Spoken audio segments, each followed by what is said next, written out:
Looks like we are live. Let's see. We'll wait to get a few people in here, but happy Friday and happy New Year's Eve to everybody out there. For some of you, I think it's already 2022 if you are in Australia. But my name's Keith Kraker. I'm a co-founder, CEO here at Carbon Diet Coach, and wanted to jump on here, answer your guys' questions, make sure you guys get started off 2022 right, on the right foot. So whatever questions you guys have about the app, about your goals, getting started, that's what I'm here for today. So to give you success in 2022. So it looks like we're getting a few people in here. Facebook, Instagram, YouTube, we're live everywhere. So if you have questions, guys, the best place to put them, if you're on Instagram, there's like a ask a question thing. If you do that, then I can pull it up on the screen so that everybody can see it as I'm answering your question. And then if you're on Facebook, YouTube, put it in the comments, and then I will see it pulled up on my screen as well. So welcome, everybody. Hope everybody's having a great Friday. So let's see here. Looks like we got one already on Instagram, so I'll pull this one up here. So today is my check-in. I'm switching goals to fat loss. I have 4 weeks compliant on a conservative reverse. However, this week, my 5th is non-compliant. Do I check in and mark non-compliant and then change goals, or don't check in and just change goals? It's honestly not going to matter either way, because if you check in and then change your goals, your app's going to use kind of your estimated maintenance from before. It's not going to take into account this non-compliant week, so it's not going to really matter. You could do either way, just creating a new goal or checking in and then creating a goal. But the more simple approach is probably just creating the new goal right away, since it's not going to make a difference either way. So hopefully that helps you there. All right. I'm seeing some questions in the comments, guys. The best place to put them is ask a question on Instagram. Then I can pull it up for everybody to see, because the comments kind of sometimes move too fast and I can't see them. We have a few on Facebook and YouTube here, so let me jump over here and answer these. What do you think about planned binges for major life events? For certain times, I have a hard time just doing maintenance phases. So planned binges, those two things don't really like go together. Like a binge is usually you just lose control and just eat whatever. A planned binge would be like, I don't know, maybe you're just planning to eat a ton, which is still, I guess that's still binging. So my philosophy and Carbon's philosophy around binging is, you shouldn't have to feel the need to binge. So the diet that you choose with everything should be something that is sustainable for you, so that you don't feel those urges, and you include the foods that you enjoy, so that you aren't having these crazy cravings and you're feeling like you're saying no to all these foods, because then that's going to give you that feeling of wanting to cheat on it, so you shouldn't. We don't recommend like viewing foods as good and bad, and like, this is on my plan, this is off my plan. That's kind of the beauty of flexible dieting, is you can choose the foods you enjoy, so that it isn't as depriving to you, because you're still having some of those foods that you like. It's just it's about portions and making sure that you're hitting the right macros. So definitely would encourage against any kind of planned binging or anything like that. Try to always work it into your plan. And like, if you want to eat more, go to maintenance, go to even like a weight gain or whatever. If you want to start gaining weight and eat more, like, do that. Or if you if you feel deprived, your calories are low, maybe you need to reverse diet for a while and work on building your metabolism up, so that you can maintain on higher calories in the future, so that you won't really feel like you're as deprived. So yeah, that's kind of a long answer to that one, but I had a question: while cutting, should I switch and run maintenance every 5 weeks? So you don't have to be switching your goals to maintenance to weight loss, like to do any kind of diet breaks. Diet break is a preference thing. It's not really gonna it's not going to really provide you any better results over the long term. It's more of a psychological thing for you to help you maybe stick to the diet. But I usually recommend just going with more of a moderate weight loss, so you don't feel like you have to take the need of taking a break in between that, and you can kind of just see through your whole diet so that it's not too restrictive. But there's nothing wrong with doing some maintenance breaks here and there, but I would recommend taking them as you need them and not really like the pre-planned every 2 weeks I'm going to do a diet break. I think taking it more for mentally when you need one, throwing it in there, but otherwise being consistent with your goal and sticking on the weight loss goal, if that's your goal, for more of an extended period of time, because that's going to probably provide you better results, because that consistency is huge. Good question. Okay, Instagram, here we go. How long should I be in a reverse before? Oh, hey, Bailey. How long should I be in a reverse before I go back into a cutting phase? This is very individualized. Everybody's going to be different, and it depends on how long you are dieting for. It depends on your history before even the diet. So, like, do you have a long history of yo-yo dieting? It also depends on how your body responds to the reverse. Some people are able to get their calories up rather quickly without gaining too much weight, and they can reverse more quickly. And so they would probably end up needing a shorter reverse, but it's very, very individualized. I think a good rule of thumb, if you want like a figure, like a rough figure, you can expect to reverse diet for about the same length as your dieting phase. So if you dieted for like 16 weeks, expect to do a reverse for about 16 weeks if you want to really maximize your metabolic rate. But again, everybody's very individualized, so that figure might be different for you. With carbon, the thing that I recommend, so in carbon, it will tell you when it appears your metabolism is in a pretty good place. That's just like a notice for you. You don't have to stop reversing at that point. You can always continue for longer if you want to see how far you can really push it.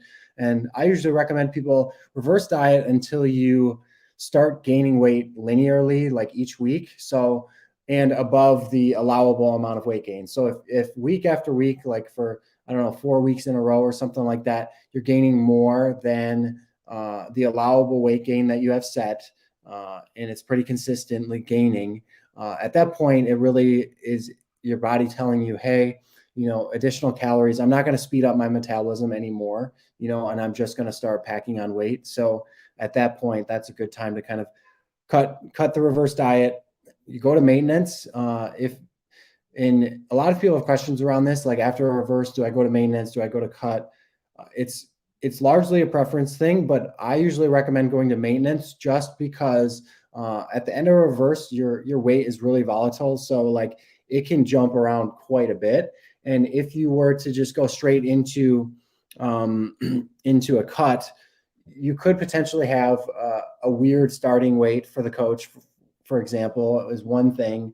Another thing is like going from reverse calories into a cut calories is going to be a pretty big drop for a lot of people. So that's kind of more of like a shock. You're used to eating all this food, and now all of a sudden you drop to cutting calories. It's going to be kind of a big drop from the highest reverse point. So usually I recommend going to maintenance for 3 to 4 weeks or so to let your body stabilize, to let your weight stabilize, and then and also mentally prepare for the cut ahead if that's what you're doing. And then you can shift to weight loss, and then it won't be as big of a calorie drop because you're already used to eating slightly less than your reverse diet calories for that maintenance phase. And then when you go to the cut, it won't be as big of a shock. So that's typically what I recommend, but everybody has their own preference around that.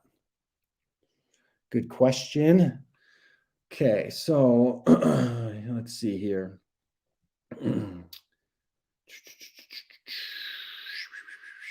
Okay, the weekly weight average is Monday to Sunday.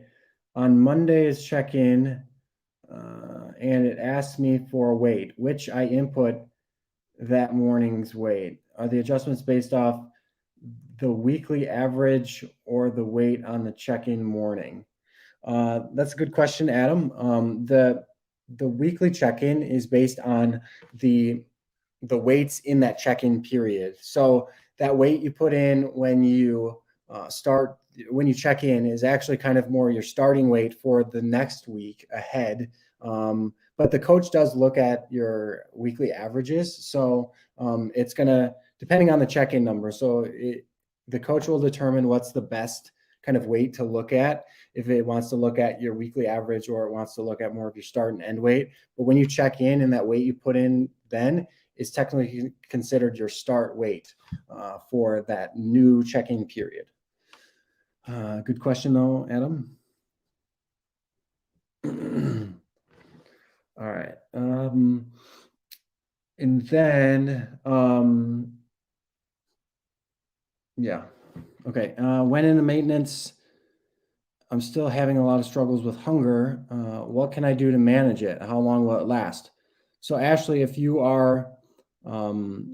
dieted and then you just went to maintenance, you probably still have a suppressed metabolism. So that's why you're still going to be struggling probably with hunger. And so I would recommend reverse dieting for a while and work on building that metabolism back up so that it isn't a struggle to just maintain your weight. And you should be able to maintain on higher calories. So if you stay at maintenance with a suppressed metabolism, your hunger may never really go away. So if you want to fix that, I would reverse diet for a while and try to work on your metabolism. All right, back to Insta. Okay. Will you build in a carb cycling option? Maybe in the future, but there's a lot of potential downside of doing carb cycling in terms of the app with really no upside. So carb cycling isn't going to provide you any better results in terms of weight loss, fat loss. Carb cycling is really more reserved for like physical performance for certain things, keeping more carbs around certain exercise activities that you do. So it's not going to provide any better results that carbon is trying to provide you. So, and the detriments it can provide is it can really cause your weight to fluctuate a lot more.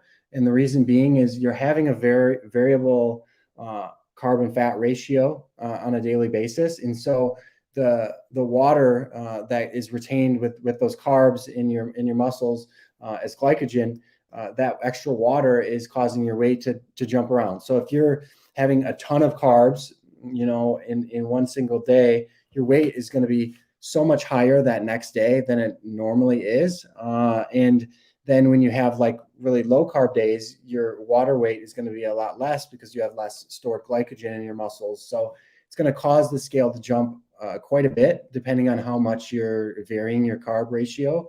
And so that's typically why we don't recommend it. It's better to keep that consistent carbon fat ratio that you have set in carbon so that your weight is more stable. And we do things, with the coach to kind of alleviate weight fluctuations. We look at weekly average weights if we can, and sometimes even more data like your trend over time to make the right adjustments. But it'd be better if you didn't have these fluctuations, because there is the potential that some of these fluctuations can screw things up. So I don't see huge upside for it, including that feature. And, if there's something that can help provide our users with better results, more easily or whatnot, we're definitely going to consider adding those features. But with carb cycling in particular, like that isn't providing any better of results for people. So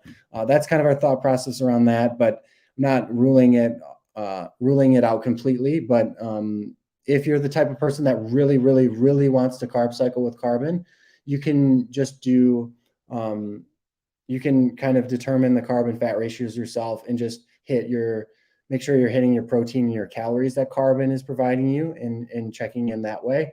Then you can kind of vary your carbs however you like, but I would strongly recommend hitting all your macros over just doing carb, or just doing calories and protein, but it can work still. All right.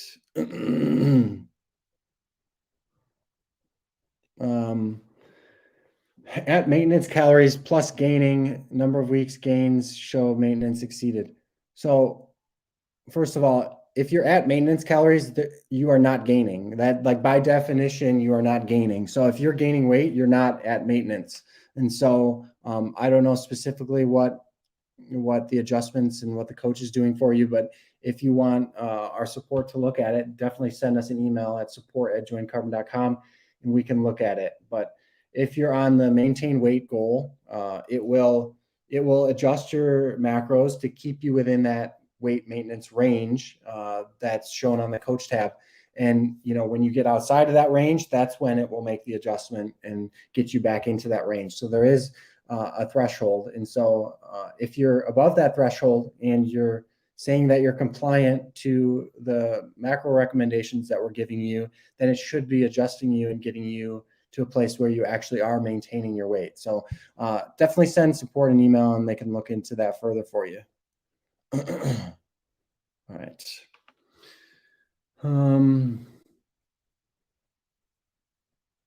Oh, and Adam, so, oh wait, no, never mind. So Ashley, last question. In Carbon Diet Coach, will the app still be able to adjust my calories even if I'm not hitting recommended macros perfectly in the tracker every week? So you don't have to hit your macros perfectly as long as you are compliant, which means you are hitting them within a certain range. And when you check in, it will tell you if you are hitting them within that range. And so that's the amount of wiggle room you have on average. You need to hit that range on average. So if you're doing that, you're golden. But if you're outside of that range, we really don't want to be adjusting you when you're struggling to even be consistent with the recommendations that we're giving you. Consistency is so important with diet success. And so our goal is to get you consistent. And if we didn't have any kind of standard and just said, oh, we'll just adjust whatever, and you don't even need to track sometimes, and we'll just figure it out. Like, if we did that, I feel like we're doing you a disservice, because we're trying to teach you consistency and trying to get you the best results possible. And to do that, we have to hold you to some kind of standard. And so that's what the compliance range is. And as long as you're hitting yes, that you hit that range, then we will adjust if we need to make sure you're progressing towards your goals. So hopefully that answers that question there. And then in terms of the tracker, like, you don't have, so our coach doesn't necessarily like pull the nutrition information from the tracker and determine compliance for you. You need to say yes or no to, was I compliant? And a lot of people ask, why don't you just do it automatically? You know what we're tracking, you can determine it for us. And there are many reasons we don't do that. One of the reasons is, what if you forgot to track a single meal or a single food item? That could literally throw off your whole thing, even if you knew you were compliant, but you just forgot to track one item. Another thing is let's say, you're literally like half a gram outside of the range. The coach would have considered you non-compliant, but any normal person would say, a half a gram, come on, like, there's tracking error, there's this, like, I'm going to say I'm compliant because I'm literally within a half a gram. And so that's why we have the question of yes or no. And then finally, I think a really important reason that a lot of people don't think of, and other apps don't necessarily think of either, is like, there's a huge mental aspect to this. And, taking ownership for what you're doing and having to answer to somebody, yes or no, even if it's a simple yes or no answer, like, I feel like that mentally is something that can, keep you accountable as well. Because even though it's not a real person, but it's the carbon coach, like you're still feeling like you are reporting to somebody, and you could be letting them down if you're saying you're non-compliant. So like a lot of people mentally, this helps them be more consistent as well. So, there's a lot of components that go into it, and why we don't just automatically just adjust things all over the place. And so hopefully that makes sense to you guys. It's a simple, yes or no answer too. Like it's literally one tap. And some people really just don't want to have to say they were compliant or not, but we feel like it's pretty important. Starting a cut, just diet or add in any subs. So supplements by default are not required, they are to supplement your diet. And so you don't have to at all, but some useful supplements, well, there's really, I use supplements more for like a convenience thing. In terms of like protein powder, I'll use protein powder to help me reach my protein goals. If I'm, out and about, difficult, finding some protein to eat, I'll take a protein shake or something with me just to make sure I'm staying on track with my protein. And then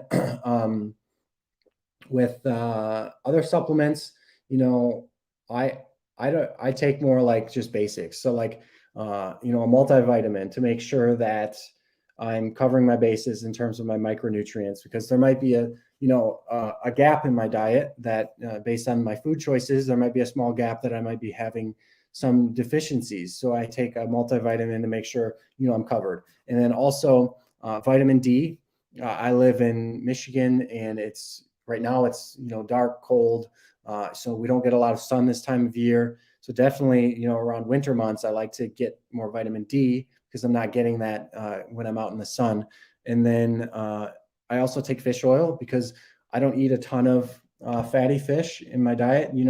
It's more of once in a while thing. So I find it beneficial to supplement with fish oil, and then I also take creatine for increase in strength and to help me out with stuff in the gym a little bit more. So that's my basic supplement stack right there. Anything outside of that is going to be most often, like a cost benefit ratio is just not worth it. You're not going to get such a big benefit that you can justify the high costs for these supplements. So most of the time, I recommend people just stick to the basics, and they'll get the job done. And then in terms of the cut, fat burners and all those things, most of them are a waste of money as well. So I would just stick to good old calorie deficit, and carbon can help with that. Okay.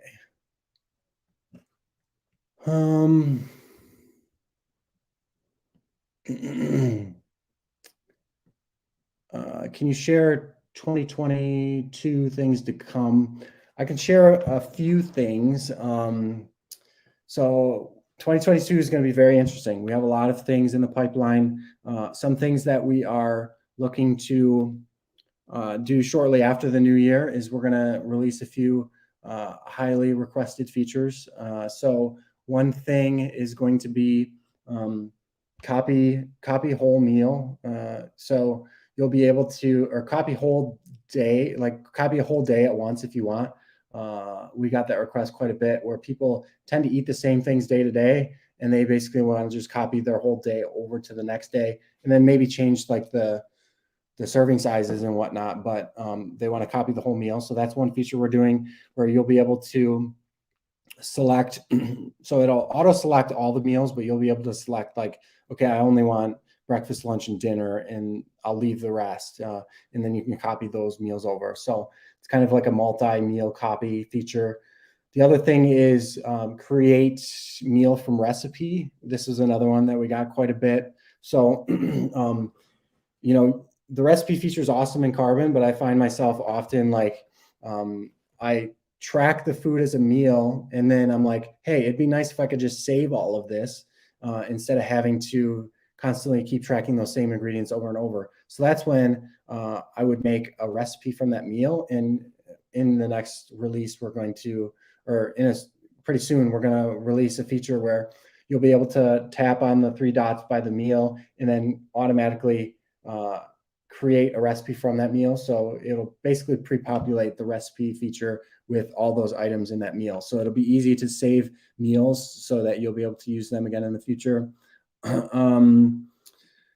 There's also a few things with the coach we're changing.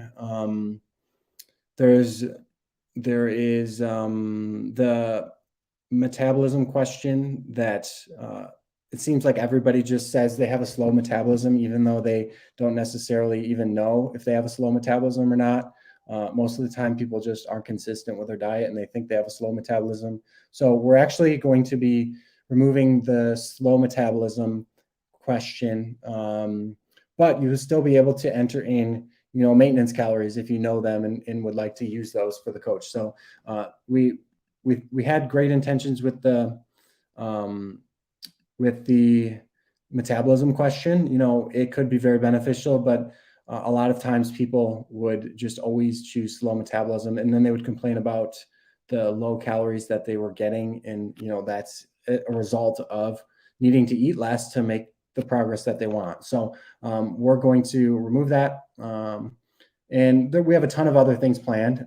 I can't really get into all those, but in terms of Carbon as a company, we are doing a rebrand. So it's going to be a new brand. We're going to keep Carbon Diet Coach. Everything is going to be same in terms of the name, but it's going to visually look different. And so that's one thing we're excited to do in 2022 so that we can reach new audiences and expand Carbon.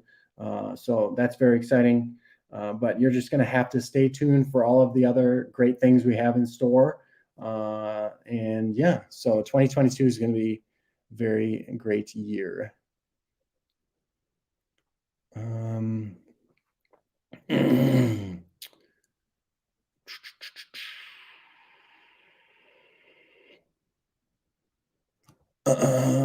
Let's see here.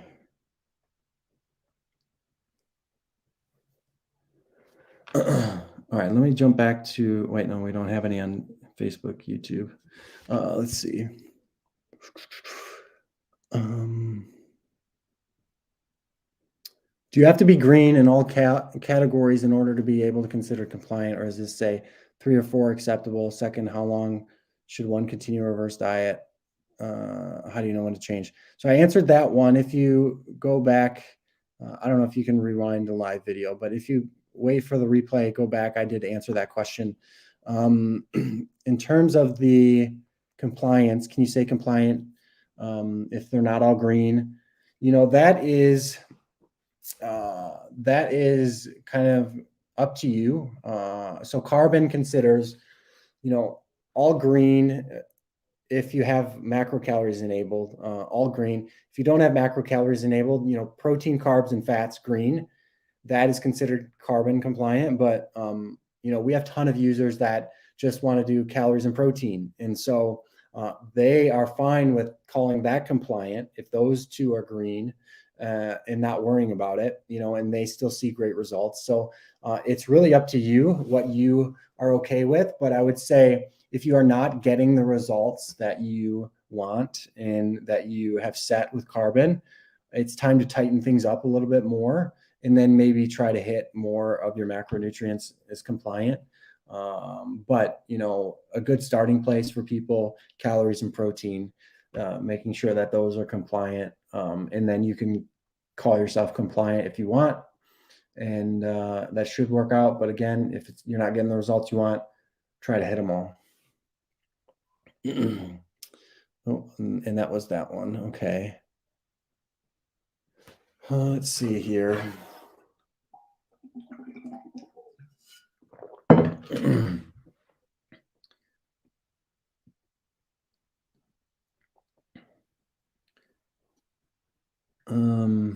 Belinda, I'm not sure I understand your question. Can you rephrase that on Facebook? Okay, if I didn't hit my calories one day, instead of 3,300, I did 2,800, and I hit my protein. Can I adjust the planner to have the weekly average and stay with it until I complete the week? Yeah, absolutely. So that's the whole point of the calorie planner is is allocating the calories throughout the week to keep you compliant. So if you do have a day where you're at 3,300 and you ate more than what the average targets that the coach gave you, you can just take another day or all the other days lower and to offset that so that your average is going to work out by the end of the week. And if you're using the calorie planner to adjust that, you can be confident that you're going to be on track with the coach's recommendations, because we don't allow the calorie planner to be adjusted and make you non-compliant. So if you're using the calorie planner, definitely adjust those to stay compliant during the week. And so how you would do that is you would, the day that you hit 3,300, go to the calorie planner, adjust the calories to 3,300, hit the lock button, and then the rest of the unlocked days will compensate to be what they need to be to keep you on track with your average. So yeah, that's the calorie planner feature. It's amazing. And so definitely take advantage of that. Good questions. All right.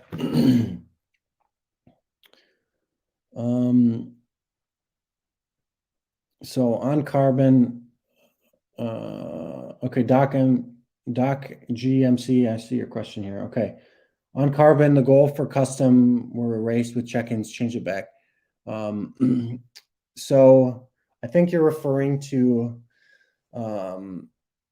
if you had custom macros before, it would still allow you to check in with those custom macros on like the compliance screen. The problem is that was actually a bug, and we didn't know that it was pulling in the compliant macros. And so there was never any intention to allow you to check in with custom macros, because when you have custom macros, that's basically saying, I know what I need to be eating, and I'm not going to follow the coach's recommendations. And so if you're not following the coach's recommendations, we don't want you to check in, because if you were able to check in and you were eating other macros, the coach and you are out of sync. You know, you're not doing what the coach is saying, but you're still getting adjustments based on the coach's macro recommendations. And so you're going to be getting adjustments, but not to your custom macros. It's going to be very confusing and not what we recommend. So the custom was really used for people that maybe just want to use the tracker.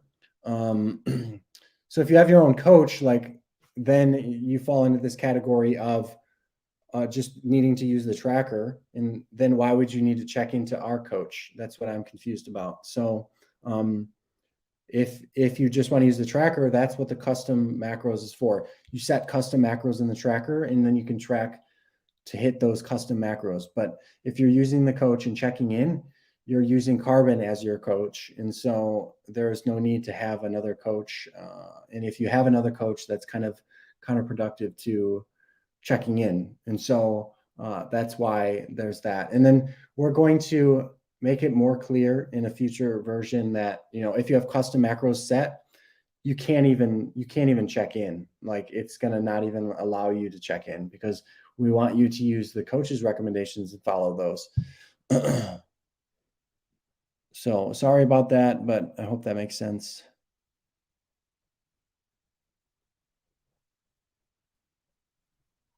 So if I start my reverse with my own maintenance, will the coach still adjust for that reverse? Yeah, absolutely. So if you're creating a goal in Carbon and you're entering that, you know, your maintenance calories, that's completely different than what I was just talking about.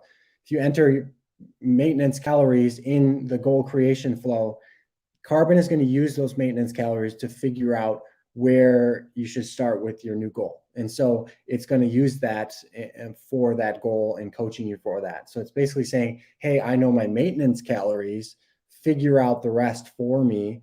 And that's what that feature is for. But what I was talking about previously is, hey, I know what macro targets I want to eat.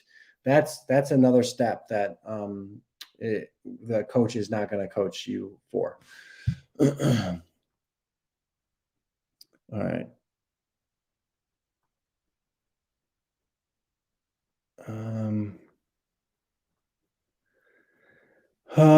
Gustavo, if I'm green on calories but over on protein, hold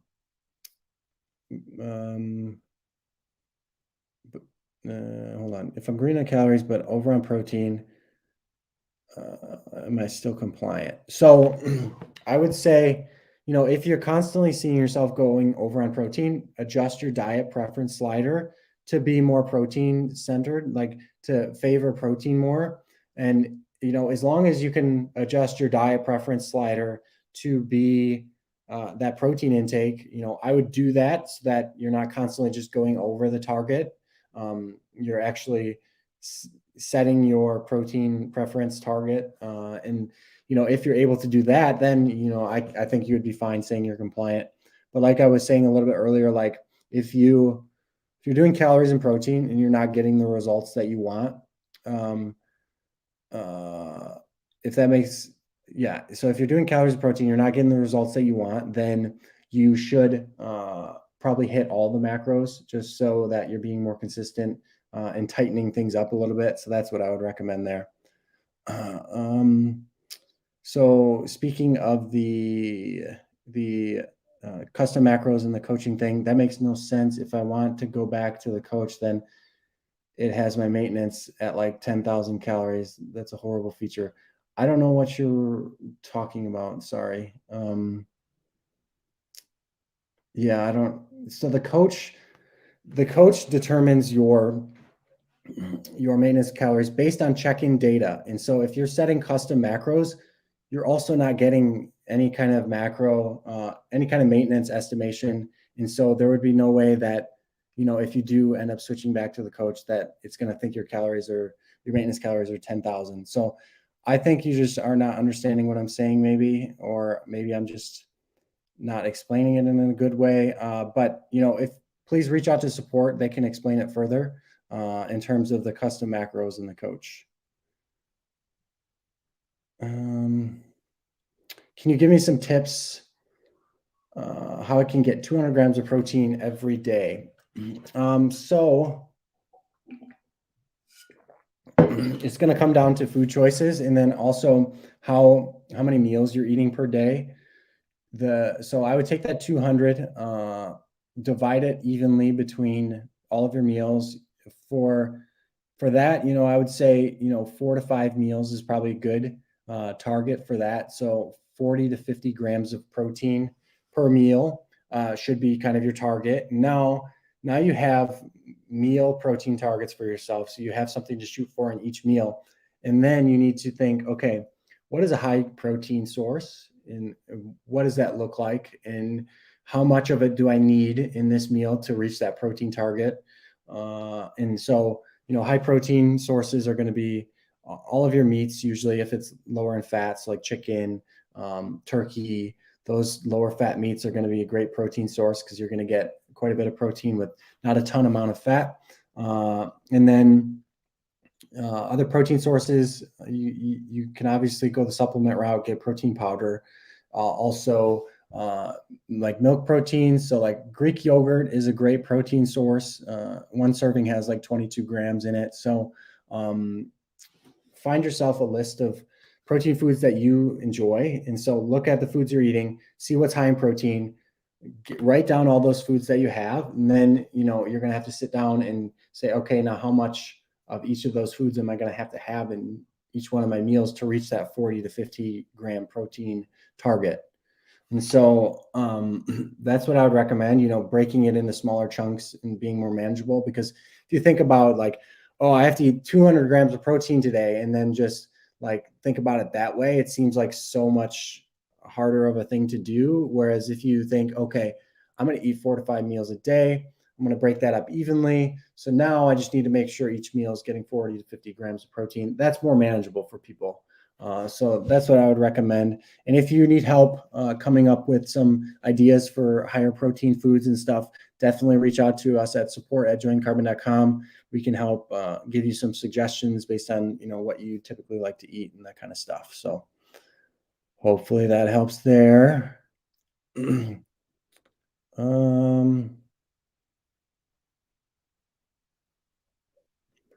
Do you advise against changing the percentage of macros given by the coach? Example, if you want more protein for satiety, or you prefer more carbs and less fat, or vice versa. No, we don't advise against that at all. That's what the feature is there for. So the diet preference sliders are there to make the protein recommendations fit the way that you eat more closely so that you can be more consistent. It can be easier for you. So that's what they're there for. Take advantage of those, adjust those to match your style of eating. So if you prefer to have more protein, take that protein slider up. Definitely can do that. We have a pretty wide range that you can go in, and if you're in that range, you can be confident as well that you're getting sufficient amount of protein. So no need to worry if you're adjusting within that protein slider range. And then with carbs and fats, the diet preference that you set is going to dictate those carb and fat ratios. So match it closely with what you're doing. So if you like to eat more carb type foods, if you tend to gravitate more to carbs, then I would maybe choose the lower fat option and adjust those sliders to kind of fine tune where you want to be in terms of your ratios. But yeah, definitely adjust the diet preference sliders to match what you prefer and would like to do. All right, so Ryan Garza kind of asks a question around that. So with protein, is it suggested protein amount optimal rather than sliding down or up? So we set the default protein value to what is optimal for most people. Now, some people, that's going to be the average of everybody, but, some people might need more depending on, what they're doing. If they're resistance training really hard multiple times a week, that's going to require more protein of you. And so adjusting that is going to be something that's more of a preference thing. So and also kind of what you're doing, but you can be confident that the default value is going to be sufficient for, the vast majority of people, and you don't need to worry about it. It's only when you get to the bottom extreme end of the range, I would say maybe it might be a little low if you're resistance training multiple times a week. Maybe you don't want to take it all the way down to the bottom, but we had to cut off the range somewhere. But you can be pretty confident, within that range, you're going to be getting an optimal amount of protein. All right.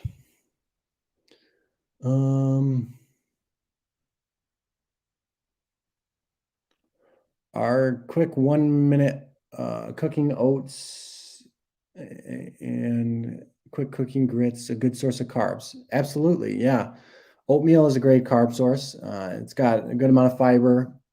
It'll help keep you full. And grits as well. Those are great. So yeah, it's definitely a good carb source. So you can include those if you enjoy them in your diet. How much should macros change after surgery?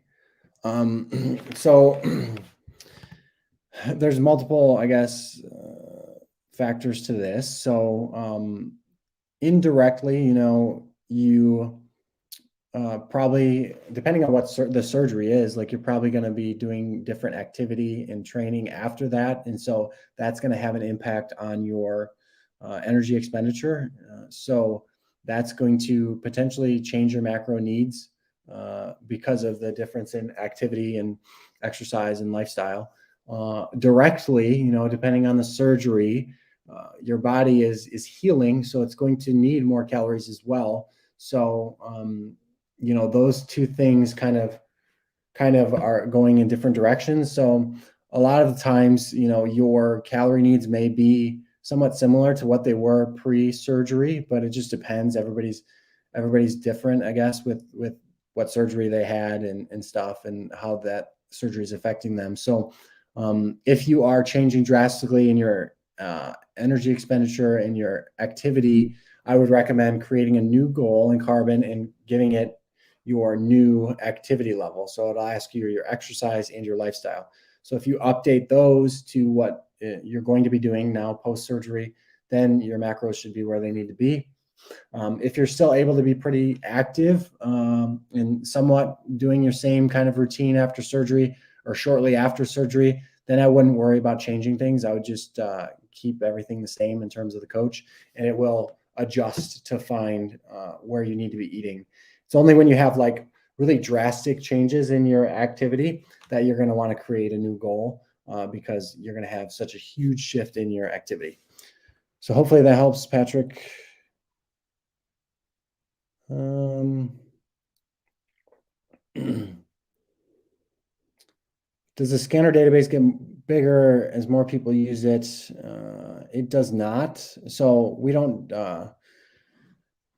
you don't see any foods from other people. You don't see any of their scanned items. It's not like a community database that's shared among everybody. We actually license the food database and the scanner food database, so we can't add foods to it. So if you're not getting a ton of items in the food database, it could potentially be that your phone location isn't set up for where you currently are at in this world. And so a current limitation right now is we set the food database that it's searching based on your device setup, like location. So when you go into the settings, like the language and region, if that's matching your current region, it will be searching the right database. With that said, we don't have a database for every single region of the world, and so the current countries and stuff we support are U.S., Canada, the UK, and Australia. So if you are within one of those, you should be able to find mostly all foods with the scanner and with the search function. All right.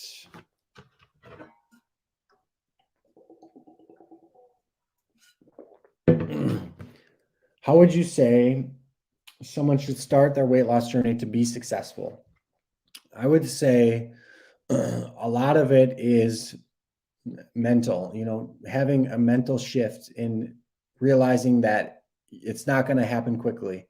And so you need to be committed for the long haul to reach your goal as well as keep it. If you have a short-term mindset around all of this, like, I want to be this weight and, I'm not going to be happy until I get to that weight, like that, you're just setting yourself up for failure. You have to be in this for the long haul because it is a lifestyle change. And so I would say the biggest thing, be patient and trust the process, especially with carbon. You need to trust that the coach is doing the right thing for you because, it's based on science and, very smart people like Lane, Holly, and myself. We, built the coaching algorithm based on many, many years and many, many people that we've coached between all of us. And so it will get you the results that you want as long as you trust it and follow the recommendations. And so that ball is in your court though. So like we can give you the best possible plan, adjust your macros, do all that stuff, but the work needs to come in on your end. If trust us, if we could do the work for you, we would, but we can't. And so to be successful, you need to trust carbon, you need to be patient, and you will be successful. And also, I think one thing, people think there's like this magic macro targets or magic macro split ratios or, this magic diet out there. And they spend their whole lives looking for this magic diet and never end up reaching their goals. There is not a magic diet. It comes down to hard work and consistency. We try to make things as easy as possible for you on the carbon side and, provide you with the best possible recommendations, but it's still going to be work. And so commit to the work and commit to the process. Does the app include cheat meal macros once a week? No, it doesn't. We don't recommend the whole cheat meal philosophy. We are a flexible dieting app. So, if you feel like you need to cheat on your diet, we feel like your diet is not the right diet for you. And so you need to find the diet that is right for you. And carbon can fit basically any diet that you would like. And so you should include the foods that you enjoy eating so that you don't feel the need to have a cheat. Like, why do people feel the need that they have to cheat on their diet? It's usually because they feel restricted. They try to crash diet during the week, and then they feel like it's justified to have a cheat meal. Why not be a little bit more moderate and be a little bit more consistent and not cheat and count everything and make sure that you are on track with what you should be? With that said, like, you don't have to, some people are like, well, do I have to track for the rest of my life? And this and that. I can't see myself tracking forever. Like, you don't have to track forever, but I think tracking, if you have a specific goal that you're trying to reach, I think tracking is one of the things that is super, super important. You learn so much from tracking everything that you're eating and, learning what you're putting in your body. The knowledge that you gain from tracking even a few months is stuff that you'll take with you for the rest of your life. Like, it opens your eyes to nutrition and really understanding what's going on. And so, yeah, if you have specific goals that you're trying to reach, tracking and doing that is going to be the best way to get there. But ultimately, we want to be able to teach. We want you to learn enough about flexible dieting and feel like, long term that you can do this. You feel confident, like knowing enough about nutrition to where you don't have to track and you can maintain the weight that you want to maintain and, enjoy life. And so we don't feel like you need to be a slave to tracking forever, but we do feel like it's very beneficial to track and to reach your goals and then learn how to maintain them, over the long term. All right.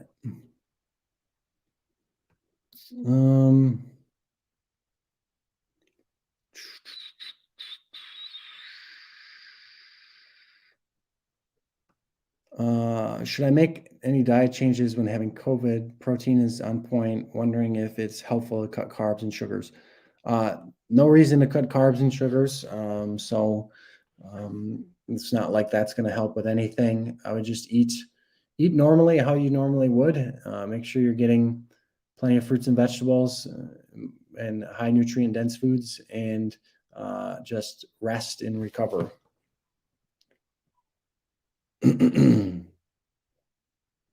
All right.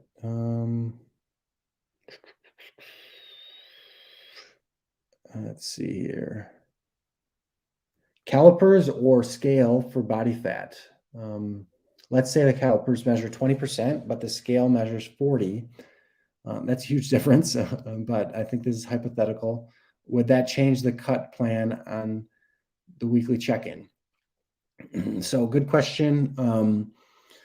So calipers, depending on who's measuring them, calipers can be more accurate. They can also be less accurate, if you're not good at using calipers. So there's potential there for user error and getting a really weird number. With the scale, the scale uses something called bioelectrical impedance analysis, which basically sends an electrical signal through your body, and it measures how quickly that signal goes through. And if you have more body fat, that signal goes slower. And so it uses that kind of information to calculate what your body fat percentage might be. And so if you're using a scale, the funny thing is it's literally testing just like your lower body extremities for body fat, because it's going to go up your leg and then down your other leg because it's connecting to the scale. And so that's a downside of it. And then also, like, your water balance is going to really impact the body fat percentage that is shown on the scale. And so if you have more, let's say you ate a high sodium meal the day before, you're retaining extra water this morning, the scale is going to say you have a lot less body fat than you actually do because you're retaining more water than what you normally would. And the water is basically what it's going to move faster through water. And so the scale is going to think you have more muscle. And so it's going to throw things off with that, so they both have their downsides. They both can be inaccurate. And I think the most important thing is choosing a method that is easy for you to do, that you can be consistent with. And so that's the most important thing, because even though the number might not be correct, the trend and the change, in that trend over time is going to be more accurate. So I personally use a scale just because I can step on it daily, and Carbon can take the average body fat and look at that. And so that's what I do. But some people like doing calipers. I think choose what's easiest for you and what you prefer doing. And if you can do it daily, I think that's ideal, because the more data points you can give Carbon, the better off things will be. And so to your second question, I think you saying, would that change the cut plan on a weekly check-in? So we do look at body fat percentage when you're checking in, and body fat percentage changes. And so let's say you're on a cut plan and you don't lose the recommended amount of weight per week that you set, but your body fat percentage did drop enough. Then the coach will actually keep your calories the same because it appears you're making progress with your body fat percentage. And so there are scenarios where it does that, and it wouldn't decrease your calories further. And so having that body fat percentage point in the app does give it more data. There are scenarios where it will coach you better. And so that's why if you can put your body fat in, it's usually a good idea to do that. So yeah, there is that one. All right.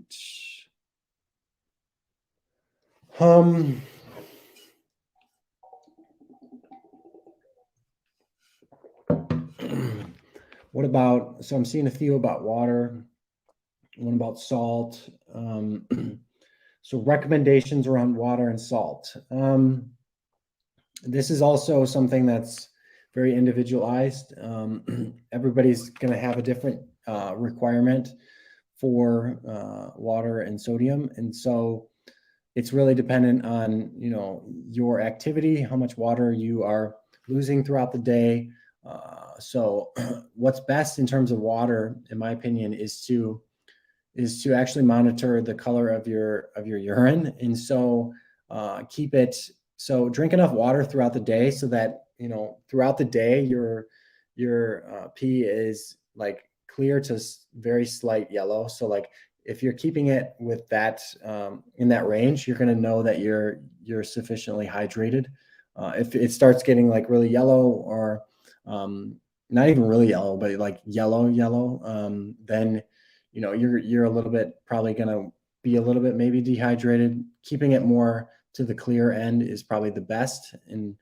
And so it's hard to give a specific water recommendation, but a lot of times just shooting for that 1 gallon a day and kind of monitoring, seeing if that's a good place for you, and then sticking with that. So you can try shooting for like, I don't know, anywhere from like 3/4 to 1 gallon a day, and see what color your pee is throughout the day, and then adjust from there if you need. And then in terms of sodium, this is very individualized.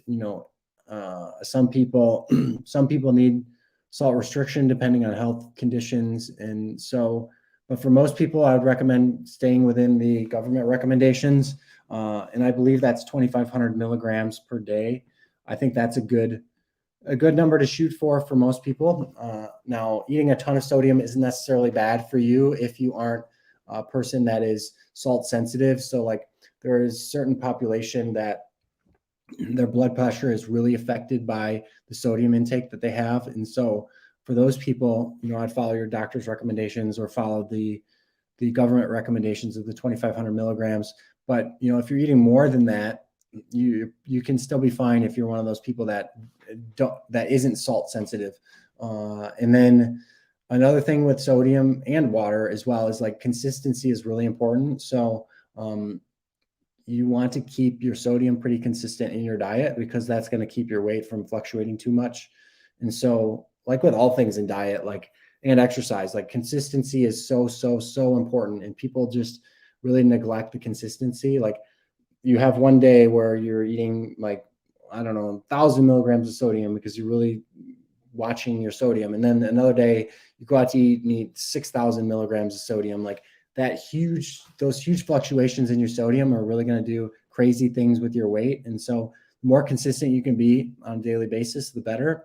Now that isn't to say like you can't go out and eat at a restaurant because there's going to be a lot of sodium. Like just know that the next day your weight is going to be kind of fluctuated. And so, but the goal should be, most of the time on average, you're a pretty consistent person with your food choices and all this stuff, your water, your sodium, that kind of thing. So if you're eating basically, pretty similar foods on a daily basis, you should be fine.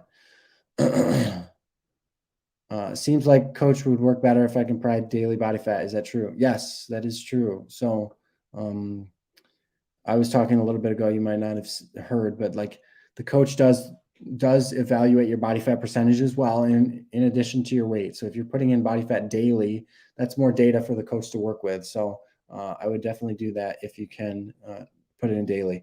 Don't feel like you have to either, and like don't stress about doing daily body fat if you don't want to. But it's just giving the app more data. Is this going to be saved so I can look at this again? Yes, it is. So we repost them on our Instagram, on our Facebook.